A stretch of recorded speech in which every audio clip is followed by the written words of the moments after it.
Hey everybody, what's up? This is Clown again, and the only band that would allow you to look like this, Slipknot. How's it going?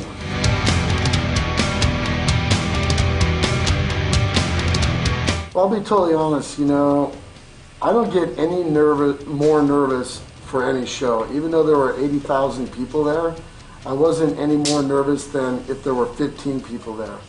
But since so many strange things have happened at Download, like for instance, Joey playing with Metallica, there was a Download festival that I was unable to go because my wife was sick. There's just so much personal love and almost some hatred towards doing the festival. Hatred meaning I didn't get to do it one year, and that just drove me nuts. So going into filming this and doing it and being it just seemed like there was no way that it could fail, that it was going to be in the top 5 best shows of our careers. And that's basically what it was. We got off stage and all 9 of us felt the same thing. We knew that we destroyed 80,000 people. And watching it back just brings tears to my eyes.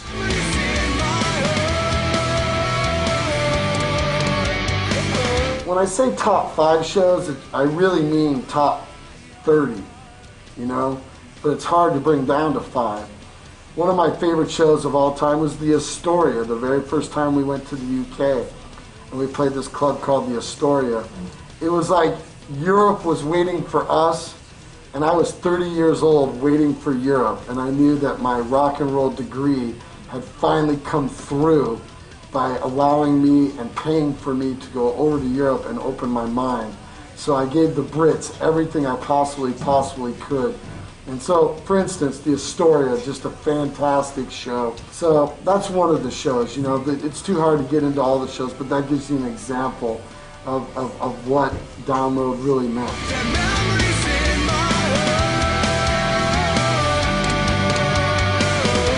I don't live on the plateau that concentrates on the word platinum or concentrates on headliner or sold out. I concentrate on the work that we do and the reward from the work. Like when we won our Grammy, a lot of people will say, oh, it must just be really intense winning a Grammy, a metal band, blah, blah, blah. But for me, I think about the hard work and the sacrifice. That's what it's about for me, is the sacrifice. I have 4 kids. I've been married 17 years. And sometimes the family has to be second in order to keep this going for the family.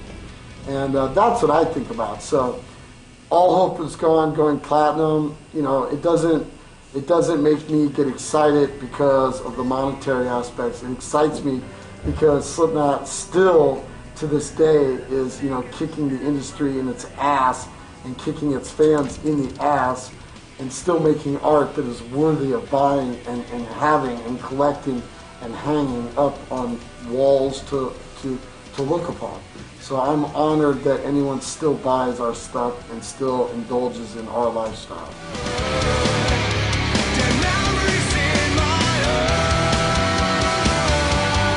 From the very beginning, I would tell people that we were going to be in the biggest band in the world. But at the same time, I had no idea that you could headline a concert called Download. So I've always wanted to be the biggest, the baddest, but I don't necessarily what gets me there. I don't know. To me, being here doing this is as important and as intense as playing in front of 80,000 people, because it's a philosophy, it's a way of life. I don't need to just play to feel what I feel.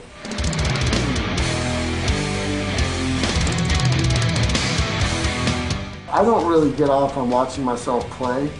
In fact, anybody that works with me will tell you that I downplay myself most of the time. I put myself last all the time. I barely put anything of me in there.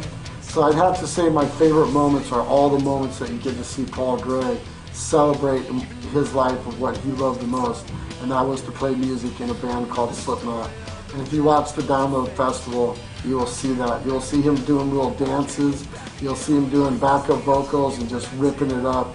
And it's just remarkable to watch one of your friends live his dream. And I can look at it in a different way now than I could sharing the stage with him.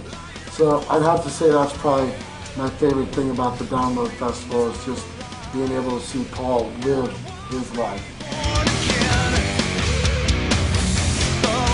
Looking back on it now is very difficult, because I was in Denver, Colorado a couple weeks ago, and I was talking to this band, and I was talking to this girl, and she said, "I never saw Slipknot before," and it hit me like a ton of bricks. And I looked her right in the face and said, "You're never going to see Slipknot now." So looking back on it, I see 10 years of extreme hard work to get to a plateau, but then I also see a life lost, and we'll never go back there. It's not like a member quit, a member died. So everything that it is completely original.